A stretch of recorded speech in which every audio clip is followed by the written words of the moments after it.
Brothers and sisters, welcome to the CWA National Legislative and Political Conference.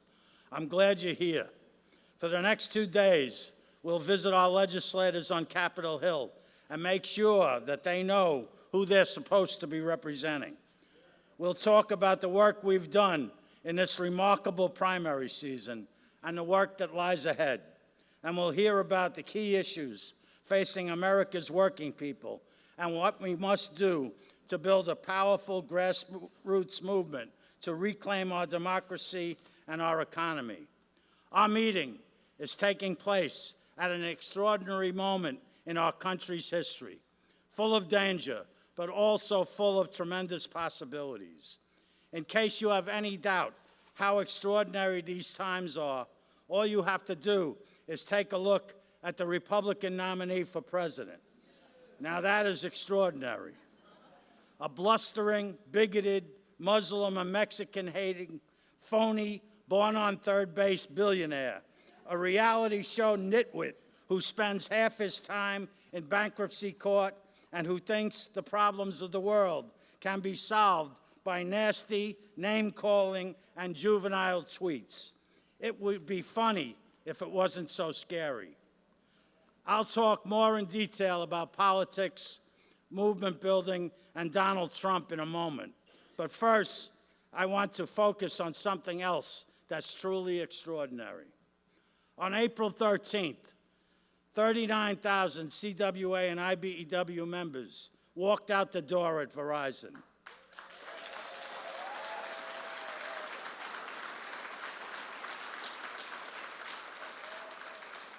After 10 months of fruitless bargaining, their backs were against the wall. They did not know how long they would be on the street or how long their families would have to survive without a paycheck. But they were determined, they were militant, and they were creative. And their strike, the biggest in the country in years, captured the imagination of the labor movement and our allies across the country. On June 1st, those 39,000 strikers walked back in the door, having faced down the 15th largest corporation in America.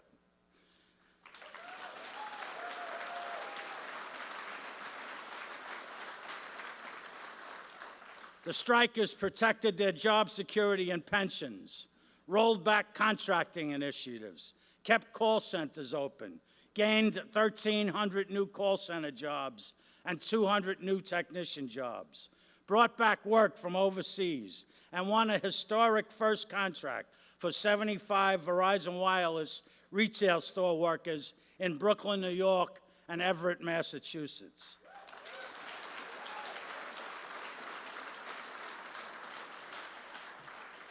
They showed the entire labor movement and all of America that when workers stick together and fight, there is no greater power anywhere beneath the sun.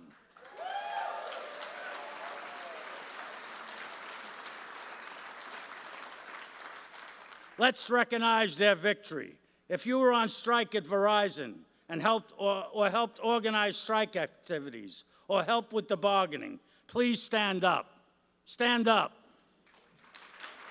Let's give them a round of applause.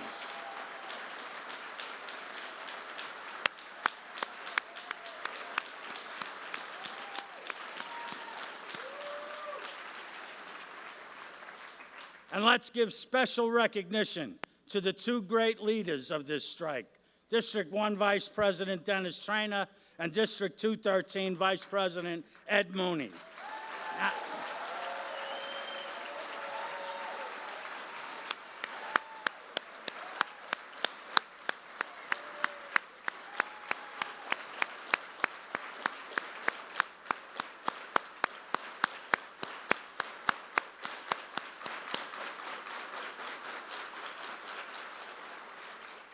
So those folks, please stay standing.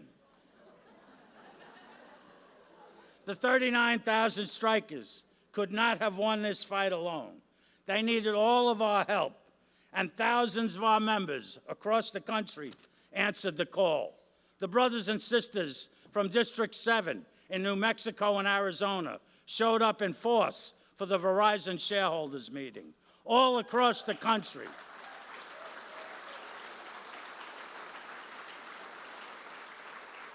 All across the country, our members adopted wireless stores and drove down business at those stores by 25 to 30%. If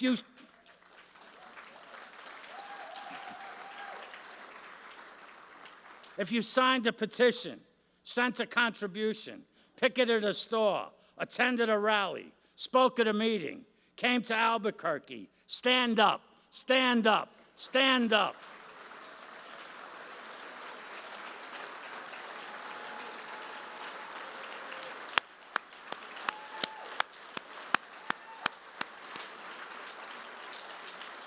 You also deserve recognition, and I thank you, and the 39,000 strikers thank you for your support and your solidarity.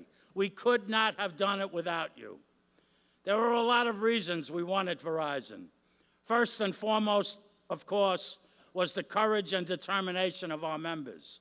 But other factors mattered too. And this brings me back to my discussion of why these are such amazing times. One of the biggest reasons we won this strike was the public was 100% on our side. No one was on Verizon's side. We never met a single person at our picket lines who said, no, I can't support you. I think Lowell McAdams should make $20 million instead of $18.5. No, I can't support you. I think your jobs should be shipped overseas to Filipino workers making $1.75 an hour. No one said that. No one anywhere said that.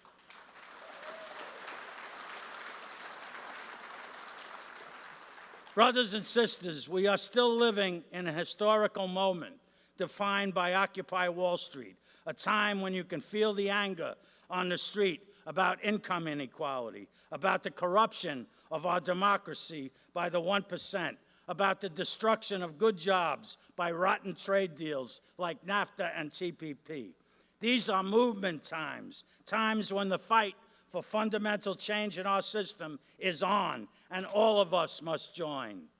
There are many fighters in this movement, not just the young activists of Occupy Wall Street, but the brave strikers of the Fight for 15, the activists of Black Lives Matter, the dreamers fighting for immigration reform, the Moral Mondays movement in North Carolina, the campaigners for voting rights and against TPP, and campaign finance corruption, and so many, many more.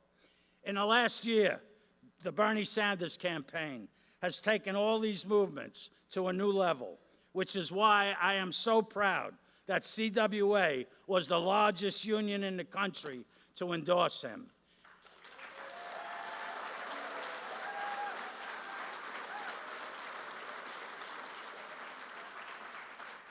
His campaign galvanized millions of Americans into action to knock on doors, make phone calls, and give money. And it gave voice to the aspirations of young people and the working class to build a society that is more just and more equitable for the 99%. No union did more to build this movement. We turned out red-shirted volunteers from New York to California, from Texas to New Jersey, from Iowa to New Hampshire. Bernie's campaign, like Occupy Wall Street, changed the political debate in this country. Bernie pointed the finger at the bankers and the billionaires. He put labor and working class issues squarely on the national agenda, job-killing trade deals, the need for young people to graduate from college without tens of thousands of dollars in debt, the need to create hundreds of thousands of good jobs so that all of our communities can be lifted up, and the need to rebuild the American labor movement. Not only that, Bernie stood up for us. On the first day of the Verizon strike, he electrified 2,000 members in downtown Brooklyn, New York, by showing up on the picket line. And on the second day of our strike, he did something that I'd never thought I'd see in all my life. He denounced the corporate greed of Lowell McAdams and Verizon in the nationally televised New York primary debate.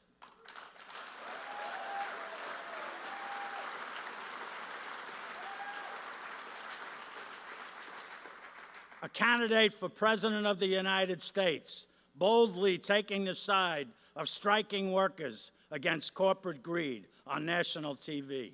What a shot in the arm for our strikers. What a contribution to the national debate about the need to elevate worker power over corporate power. Unfortunately, after last week's primary results, it appears clear that Bernie Sanders will not be the Democratic Party nominee. But that does not mean our work was in vain. On the contrary, our courage and the courage of the other national unions and groups which endorsed Bernie helped to build a growing movement for social and racial and economic justice in this country. I will always be proud that we had the most democratic endorsement process of any union, that we made the right choice. Because, brothers and sisters, movement building is at the core of what we are all about. Under the past leadership of Larry Cohen, our union has been talking about the importance of movement building for 10 years, and that has not changed and will not change one bit under my leadership.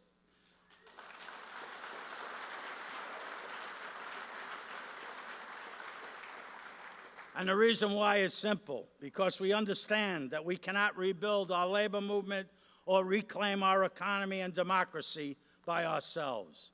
We can only do that by bringing together many diverse constituencies, environmentalists, racial justice groups, youth and community organizations, groups fighting to get big money out of politics. And bringing these groups together means much more than each group simply supporting the issue priorities of the others. A real movement is based on a shared understanding that we all have common enemies and common struggles. We are building a movement that understands that none of us can move forward if voting rights are gutted for people of color, if our political system is drenched in the money of billionaires, if our labor laws are broken, or if we have a U.S. Senate that functions more like the House of Lords than a true democratic representative of the people. That is why 4 years ago, President Cohen helped to found the Democracy Initiative, along with the leaders of Greenpeace, the Sierra Club, the NAACP, and Common Cause. That is why we will continue to support the DI and will join in campaigns to change the ridiculous Senate rules, restore the Voting Rights Act, increase access to the ballot, not to restrict it, and get big money out of politics.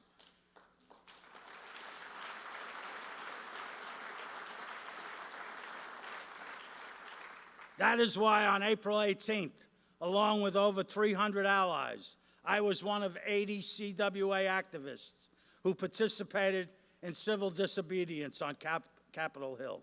In other words, I got arrested.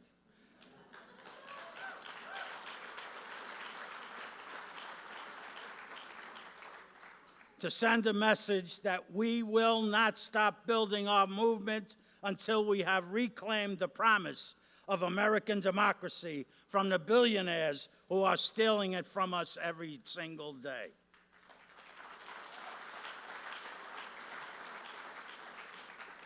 Over the next 2 days, you will hear from representatives of these movements. And as you listen to these reports, I want you to remember that these are not just individual separate causes. They are interlinked parts of a broader movement for democratic reform and economic justice that is the key to making the American economy and democracy work again for all working people. Our belief in movements is also why we helped convene a coalition of 30 organizations, including the AFL-CIO, Move On, People's Action, and the Working Families Party, to launch a new campaign called Take on Wall Street. Last year in Detroit, I said that it is long past time for labor and its allies to break the power of Wall Street in this country. And so we went to our allies and we said, let's start a movement to break up the big banks and close the tax loopholes that enrich the hedge fund billionaires and the CEOs. It won't be easy, and it will probably take years, but between the democracy fight and taking on Wall Street, we will build a movement that can transform this country. The power of that kind of movement building is also reflected in the fact that the TPP has still not been ratified.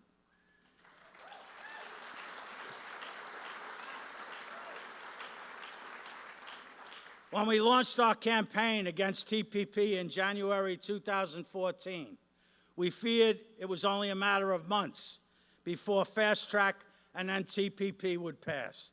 But we mobilized like never before, building strong alliances with environmentalists, faith leaders, consumer advocates, seniors, and farmers. We eventually lost the vote on fast track last summer by just 5 votes in the House of Representatives. But we actually still winning because we delayed any action on TPP until this year. Our coalition is holding Democrats that turned against us, like Amy Berra in California, Debbie Wasserman Schultz in Florida, and Michael Bennet in Colorado, accountable, and has worked to deny them endorsements and support in their elections.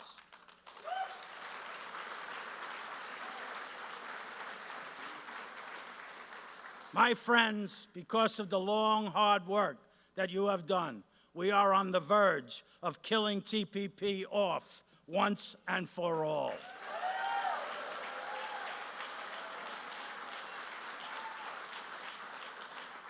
Brothers and sisters, in all my years in the labor movement, I have never seen a moment when the potential for progressive change has been greater. I see a nation on fire for change, and well it should be. For as the famous anti-slavery abolitionist William Lloyd Garrison once said, "I have a need to be all on fire, for I have mountains of ice around me to melt."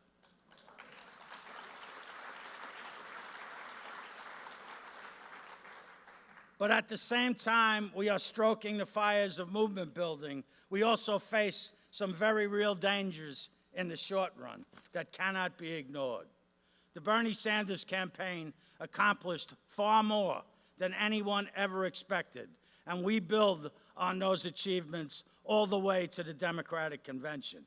And make sure the party platform comes out 100% against the Trans-Pacific Partnership and 100% in favor of breaking up the big banks and reining in Wall Street power in favor of comprehensive immigration reform, strengthened collective bargaining rights, and a restoration of the Voting Rights Act.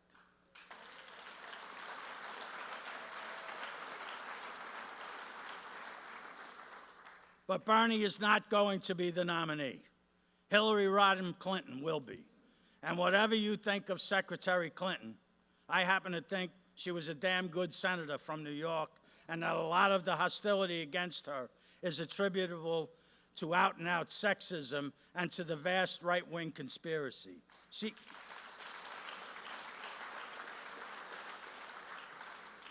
She is the candidate who is running against Donald Trump. And brothers and sisters, we must stop Donald Trump from becoming the President of the United States of America.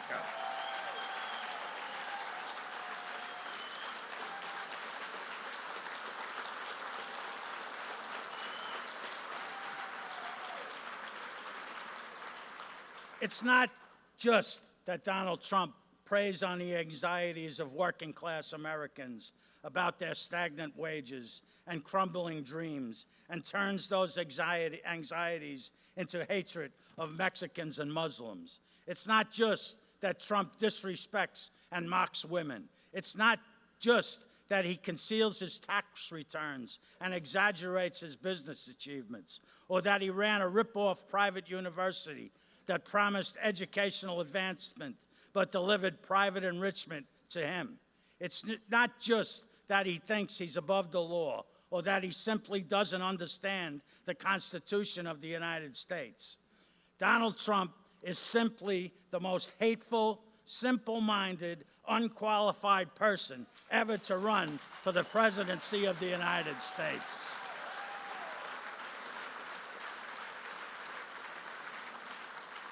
He is an international embarrassment. Donald Trump makes Barry Goldwater look like Abraham Lincoln or Franklin Roosevelt. Now, Donald Trump has tapped into a lot of the anger that also, in part, fueled the Sanders campaign. He rails against the TPP, and he talks about a rigged system. So we've undoubtedly got some members who are attracted to his tough guy promises about making America great again and magically creating good jobs. But Trump doesn't have any magic. All he has is pure, unadulterated bullshit.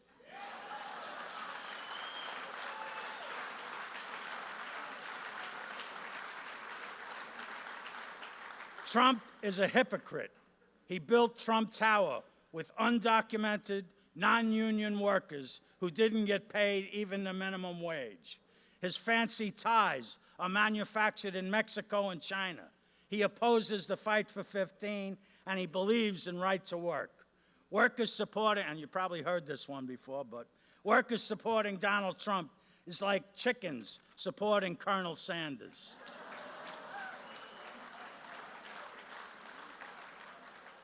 Brothers and sisters, I don't think Hillary is the perfect candidate.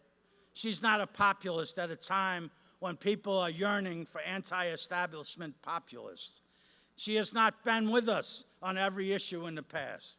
But on April 13th, she walked our picket line at Verizon also.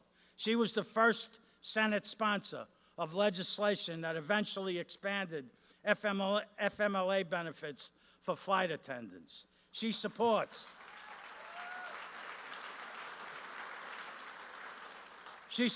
comprehensive immigration reform, and she supports overturning Citizens United and establishing a public campaign finance system to get big money out of our political system. Hillary was an original sponsor of the Employee Free Choice Act, and she supports creating a $250 billion infrastructure investment program that would create hundreds of thousands of good union jobs.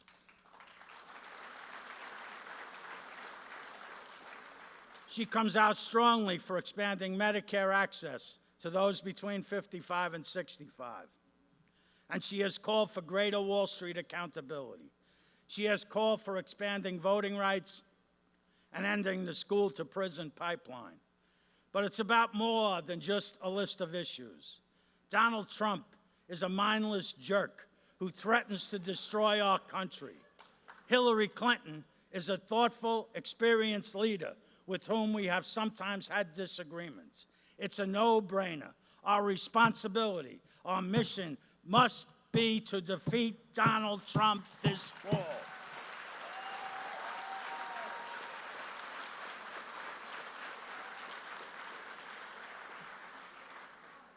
We have to be smart, practical, and visionary all at the same time. This is what this historical moment demands. Defeating Donald Trump will be our priority until November 8th. We will mobilize our members, we will educate our members, and we will talk to our neighbors about what is at stake in this election. But at the same time, we will never forget that defeating Donald Trump is not nearly enough. It is a necessary condition for transforming this country in a pro-worker direction, but it is by no means sufficient. Over the last 5 years, thanks to Occupy and the Black Lives Movement, the Democracy Initiative, the Stop the TPP Coalition, the Immigrant Rights Movement, the Fight for 15, and now because of the Bernie Sanders movement, we have done more to advance the cause of social and racial and economic justice in this country than I have seen in 50 years in the labor movement. And if Hillary is elected, we will keep building this movement, to keep pressure on her and the Congress, to hold her and the Congress accountable to an agenda that will make this country work, not just for the 1%, not just for the 0.1%, but for all Americans, black, brown, white, yellow, straight, gay, working, unemployed, men and women, immigrants or descended from the Mayflower.